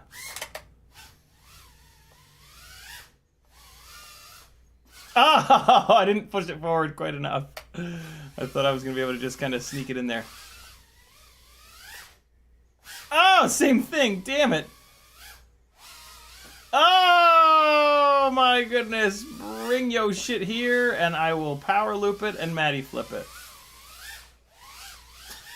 Ah. All right. This battery's getting a little dead.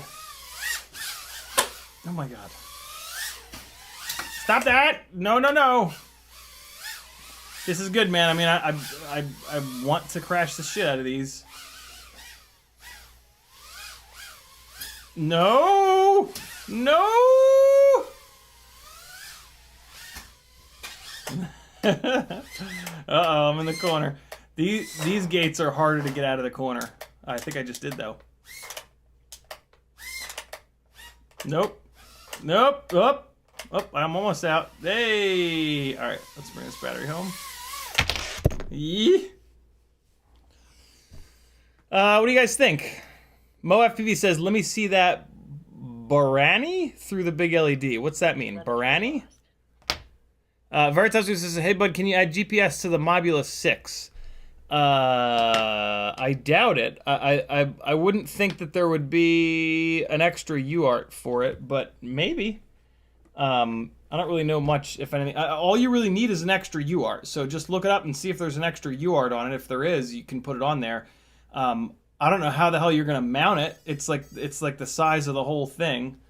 But yeah, I mean, as long as there's an extra, well, you're gonna also have to look up the voltage. You're gonna have to find a GPS module that'll operate off of either 1S voltage, or you're gonna have to also look and see if there's a 5-volt. What the fuck was that about? It just fell out of it just shut off, and now it's stuck. That was weird. It like just disarmed itself. But it didn't tell me on screen. Oh, the CiottiFlip. What's the CiottiFlip? I don't even remember now. What's the CiottiFlip? Is it... Ah, fart. Is it this? Ah, fuck. How do I not remember the CiottiFlip, yo? Or is it that? Was there an extra? Oh no. Oh no. I've been doing the CiottiFlips all night. It's just this. It's just this, isn't it? Ah, fart.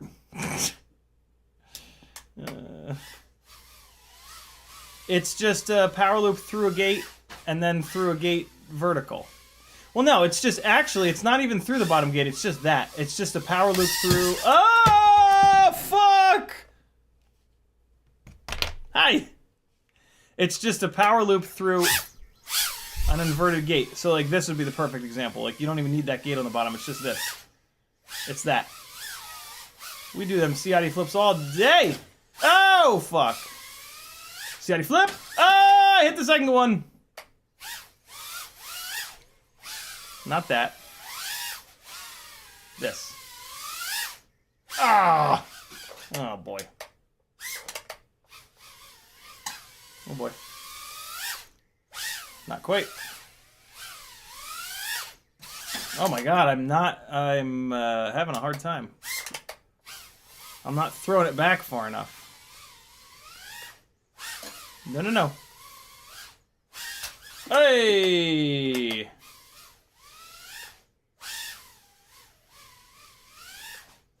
Oh my God, I think I went through there. Yeah!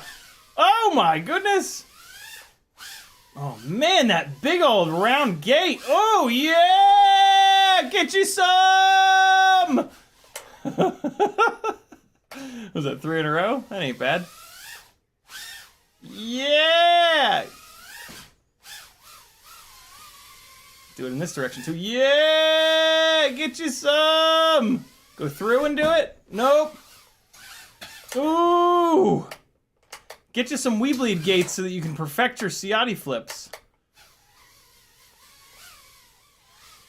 That's the moral of the story here. Yeah! Ah! This battery's shot. Let me bring it back. I mean, I'm flying pretty damn good. Let's not forget that. I don't know, man. It's 0.2 of a gram is tough. It's gonna be really tough to put placebo aside, but I ain't flying worse. Right? And like they're holding up, they're completely fine in there, and we've crashed it what 40,000 times. So not bad. Low battery. I don't know, man. They're for screws, they're a little expensive, but there's no other way to save a little bit of weight here.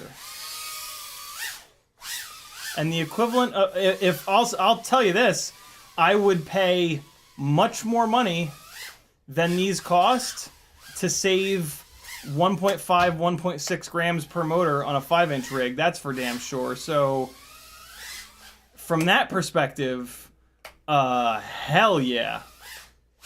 Get Reny'd the fuck up immediately. Admittedly, I'm not crashing from 25 feet up onto hardwood, but you want max performance, you're gonna have to sacrifice something. Oh shit. Oh, fart.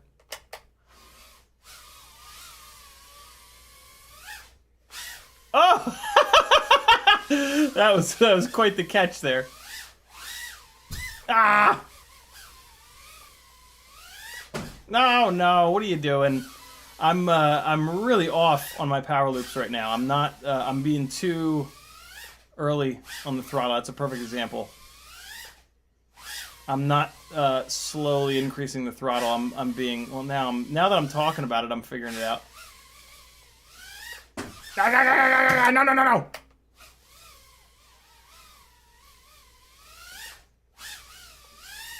Ah! Ooh, I hit that bar cart hard.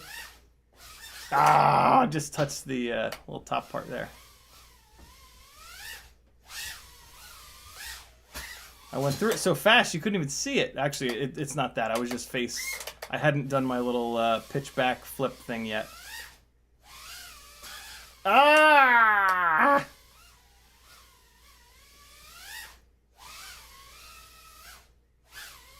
Get in there. Yeah, that was a little bit cheaty, but I'll take it. What about this?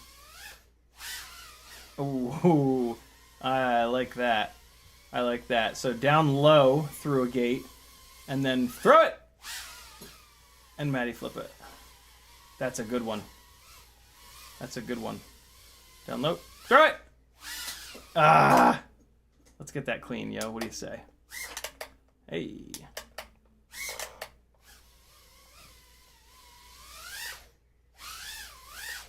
Ah! I can hear the dog trotting around upstairs. There we go. Throw it! It's interesting timing.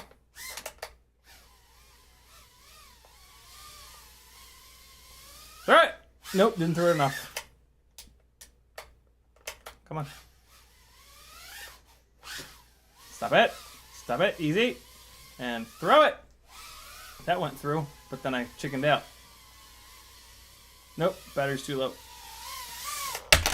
Whee! Damn! All right. Vertus says, I meant, why don't you get a pet goat? What? Vertus says, I knew it was a long shot, but maybe if there was a small GPS unit or some sort of locator for the Mobby 6. On a side note, why did you get a pet goat? I meant, why don't you get a pet goat? My question would be, why would I get a pet goat? What am I missing? Is there some reason to get a pet goat that I don't know about? I don't think I would want a pet goat. They seem like a lot of work, and you know, we live in super suburbia neighborhood. HOA might have something bad to say about it. Oh my god! Oh my goodness! What in the hell? Wait. Why is it not? Why is it not? Where's launch control? There it is. Oh, shitters. Those of you that saw it, you got to see it. It was hot.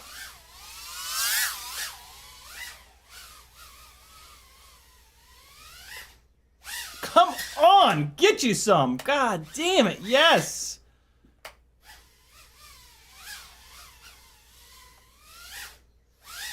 Nope. Did it again. I'm just being too impatient on the beginning of the power loop. Okay. Now I'm just flying like a trained ape.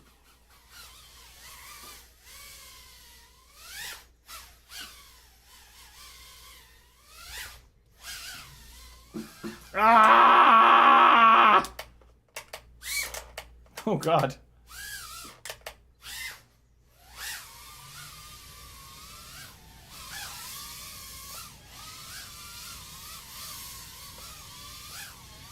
Hey! All right. Let's feel. Oh, sorry. Sorry. Oh wait. Oh God, I'm hitting all the wrong buttons. There we go. All right, here you go. Stevie round 2. Oh, did I do another Stevie? Here we go.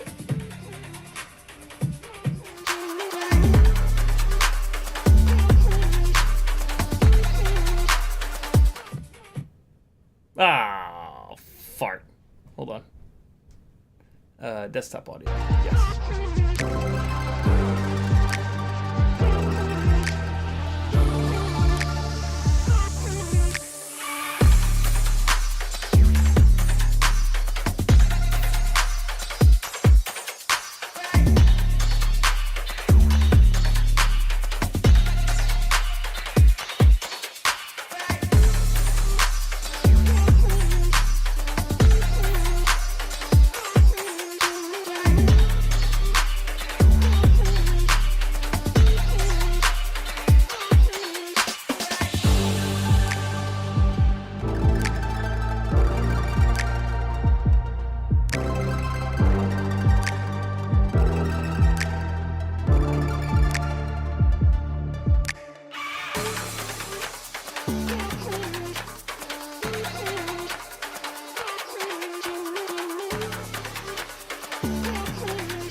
So give me another good song. Come on, give me another good song. Nope, nope, nope, nope. Hold on. Is this a good one? What? Oh, I gotta flick. No, I'm stupid.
It won't do the bounce anymore. Did you see it? It refused to keep bouncing. That may be sad.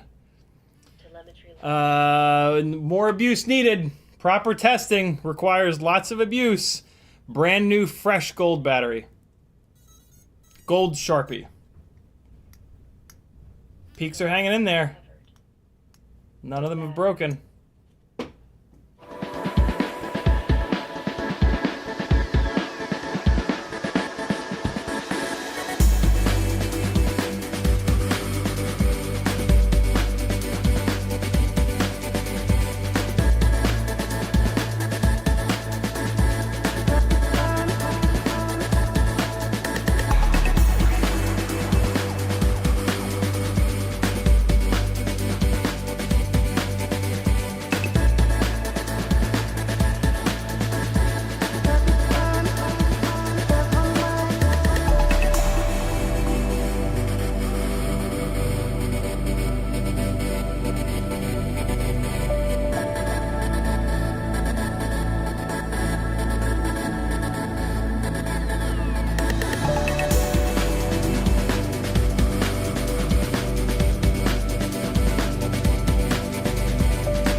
Ooh.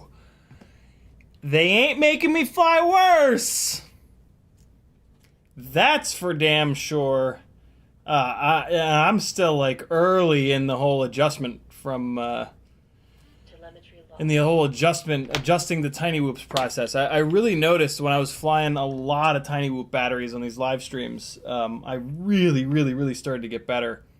We got a propeller that's trying to escape. Look at that. Yeah, this is some of the best tiny whoop flying I've done in a while. So they're not hurting me. 2 more batteries, and then we're gonna wrap it up. It's 8 o'clock already. Fill that chat up with any questions that you've got. Metal Dirtskin with a super generous $10 super chat. Thank you, brother. He says, been halfway watching while running around packing for West Coast Throwdown. Ah, very cool. Hoping to see a few of you gangly gangers there too. Yeah, if you're going to West Coast Throwdown, post it in the chat so you guys can get together. Very cool. All right, 2 more batteries, and then we're going to wrap this up. Ask any questions that you've got, because you're not going to see me again until Friday. Yo, it's not looking like I'm going to get that gig this weekend. Kind of sad, but that happens sometimes. Ooh, the ceiling scraping inverted insanity. By the way, did you guys see me do the motherfucking long coffee table power loop finally, nice and clean? Ooh, okay. Stop it! Uh-oh. Uh-oh. Uh-oh. Never give up! Never give up! Sometimes give up. Ah! I didn't give up, and look at me now! I saved walking 20 steps. Oh, God.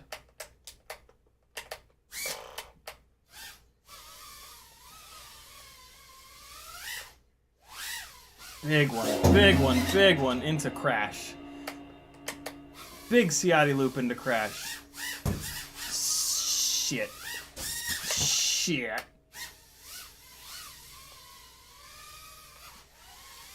Yep.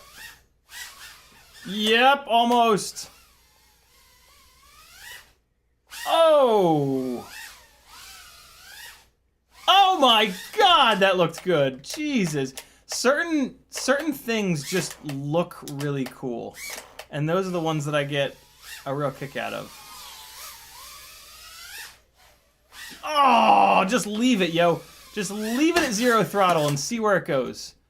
99% of the time, that's what you want to do. If you're absolutely sure that it's going to hit something, you can bail. But most of the time, just see where it goes, man. Just leave it 0 throttle. Let the momentum do its thing. If it works, it's going to look hot as shit. If it doesn't, you know, you're going to crash for the 7,000th time. The tiny whoop is trying to trying to mail itself with some of the giveaways. It's interesting. It doesn't want to be here anymore. I crash it too much, maybe. Let's visit Theodore Barksdale one more time. Theodore, where are you? I'll hear him, so let's get a couple big crashes in.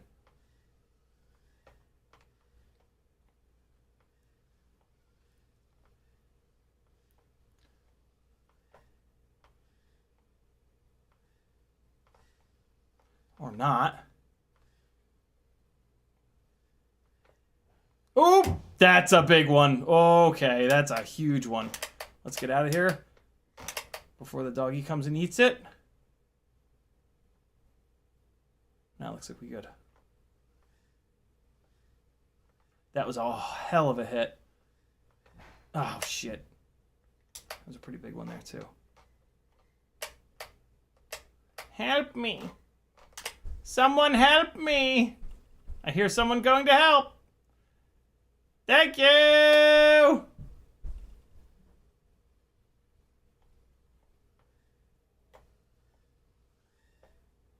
Oh!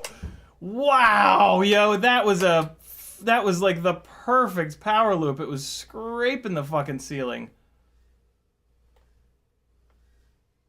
So we got some big old hits in. The stall. What is that? Oh God, the battery. 3.4. No, no, no. Come home. Make it home. 3.3. Sorry, little guy. All right, let's see. They're all still there. Yep, they're all still there. Let me just push on them a little bit to see if oh God, I can't get the battery unplugged. Come on, BT 2.0. Don't do this shit. I hate it when it does this. God damn it. I have to like take fucking pliers to get these batteries unplugged sometimes. Ah, come on, it's gonna ruin the fucking battery. There we go. There are these like concentric rings around the pins on BT 2.0 batteries, and they sometimes make getting the battery unplugged incredibly difficult, which is super frustrating. But I mean, you know, they do everything else really well, so I can maybe give them a pass. I can just shrimp wrap this BT 2.0 lead on here a little bit better. Okay. All right, last battery, friends. Hockey rounds with a $2 super chat. He says, your flying is inspirational. Thank you so much, dude. That is incredibly cool of you to say. Build yourself an ultimate freestyle tiny whoop and fly a lot of batteries. You'll get there. Takes a lot of batteries. A lot of batteries. Peak screws seem fine. Those were a couple of really nasty slams. Realistically, though, the hit, it's going to take a lot of hard slams for the propeller to be perfectly centered on the duct when the duct comes in and pushes really hard on it. So yeah, a couple big slams is probably not going to be enough. That's a good thing, though. I mean, that, you know, that's going to make them durable. So, like, yeah. Get in there. Oh, you fucking beautiful bastard, you. Ah. Just tapped it. Oh, come on now. Where am I? I'm inside the LEDs. What? Oh, wow. I can't believe it recovered from that. Well, I'm on a fresh battery. Let me go upstairs. I didn't see. Look at that throw! Oh, God, no! I'm in the danger zone. I'm over by where the doggy is. I think Maggie might have put him in his little crate, though. Is he in there? No, he doesn't look like he's in there, though. I think he's just maybe hanging out with Maggie. Look at the float! My God! Uh-oh.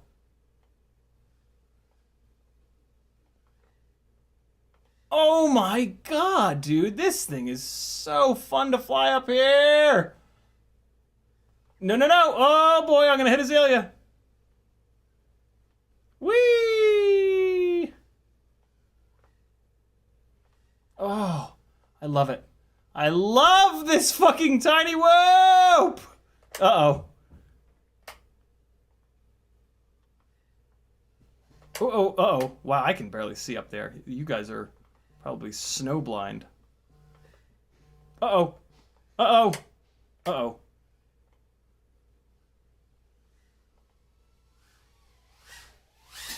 Uh-oh. Hold on. What's the VTX set at? 25? Okay, that's where I want to. All right. Telemetry lost. Telemetry recovered. Low battery.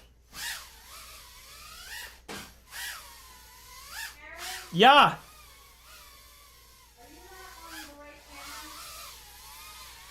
camera? Oh. No! I was doing cool things! You've done it several times. Yeah. Thank you. God damn it, Jim. I was doing all the cool things. You guys just have to take my word for it. It was the best flying you'll have never seen. Damn it. Damn it. Damn it. Damn it. Damn it. And now I'm all tangled up behind the TV. Oh! No! Stop it!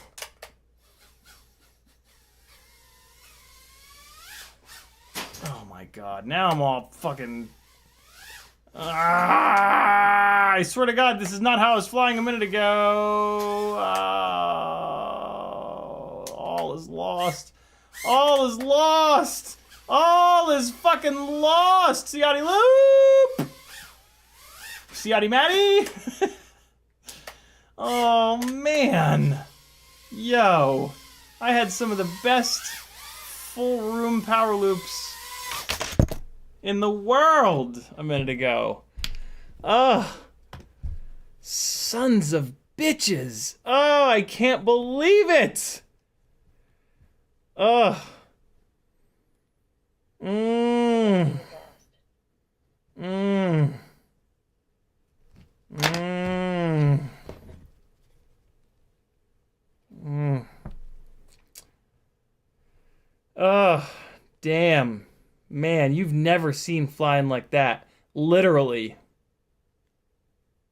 Damn it. Damn it. Damn it. Damn it. I really was kind of on fire, if I'm completely honest. What? I just charged you up. Really? I can't fly 5... Wow. Fast Shark can make a set of goggles, but man, can they not make a battery. Well, we got some good flying in. And let's take a look, because there were a couple big hits there. I'm assuming when these peaks break, the heads are just going to pop right off. And none of the heads have popped off. I keep going around and kind of pulling on the heads with my finger.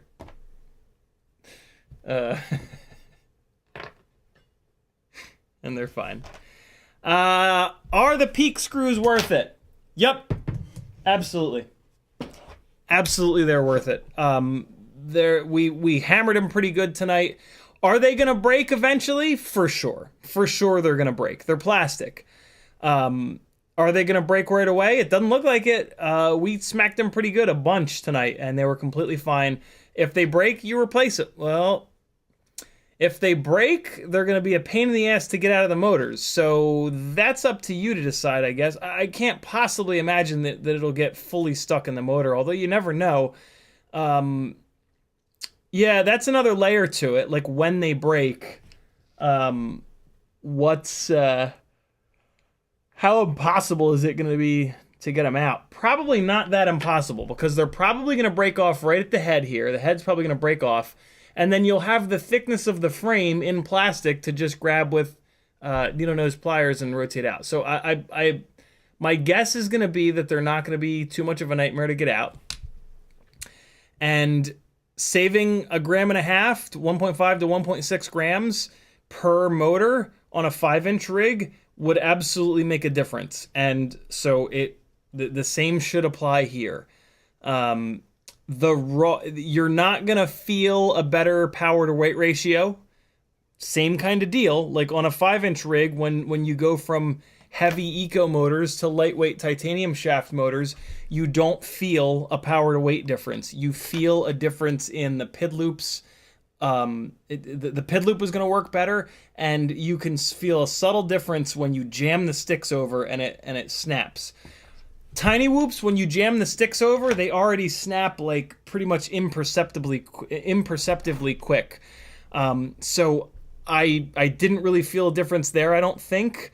But yeah, the PID loop is going to work better, and that's a good deal. And there probably is a difference there, but I've got a significant amount of stick smoothing, almost no feed forward, so that's going to take some of that sharpness out. If you've got high feed forward and you don't have a ton of stick smoothing dialed in, you may very well feel a difference in the reactivity when you very quickly stab the stick out. For racers, that could potentially make the difference. I would love to see a racer on the clock with and without the peak screws. Once they got used to the peak screws, I would not be surprised if they could run a little bit quicker. For freestyle, the difference is going to be there. The PID loop is going to work better, and you know, for a couple of bucks to get that, that's a pretty good deal. So next time I do a We Bleed order, I'm going to get at least 1 bag of their 50 quantity, maybe 2 bags of their 50 quantity, and I'm going to break them up into packs of 8 and sell them to you guys. So yeah. Kevin Sumner says, haven't you had that battery for like 30 years? Yeah, 29 years, but who's counting? I think it's Poitier, Poiter. I believe that's pronounced Poitier in French, possibly. I've had some break, and you just undo the other motor screws, and there's a lot poking out for the broken one. Perfect. I had a feeling. Hockey runs with the up arrow. Kevin Sumner says, snowblind, more like no blind. Mo says, did you see there are some GemFan 45mm 1mm shafts? 45mm 1mm shafts. Yes. Yeah. Yes. And then Veritas User says, we own 2 Goldens and a Golden Doodle. I visited a hobby farm. What the hell's a hobby farm? And the goats liked hanging out. I just thought, since you have a dog, you might like a goat too. I might buy one. No, I mean, unless the goats would eat the unbelievable assault of kudzu in the backyards, I'm not down for goat life. Kevin Sumner says, do you play piano too? I do not. I've tried a bunch of times. I grew up with a piano in the house. And yeah, I don't know. I'm a gorilla with just